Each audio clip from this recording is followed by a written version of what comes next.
আমি যদি একটু সময় নিয়ে অ্যাকচুয়ালি একটা ঘটনা মনে এসেছে দাদুর ব্যাপারে, এটা বলতে বলতে।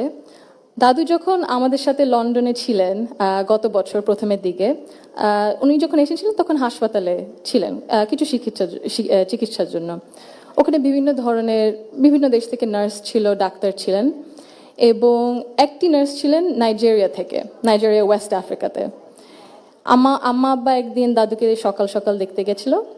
তো নার্স তারপরে বললেছে যে, ও আমি তো আপনার মাকে চিনেছি। আম্মু আব্বু বললো, কিভাবে? আপনার মাই প্রথম ইলেক্টেড প্রাইম মিনিস্টার বাংলাদেশের না? আম্মু আব্বু তো অবাক, হ্যাঁ আপনি কিভাবে জানেন? তো নার্স তারপরে বললো যে, আপনাদের যে উনি যে এত কিছু করেছেন এই মেয়েদের শিক্ষার জন্য, specially primary education, food for education, cast for education, এগুলো আমাদের সরকার ওই 35-30 বছর আগে দেখে ইমপ্লিমেন্ট করেছিল।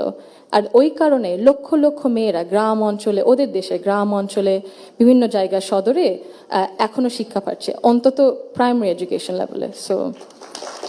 তো ভাবলাম একটু শেয়ার যদি করি, এখানেই করবো আপনাদের সাথে।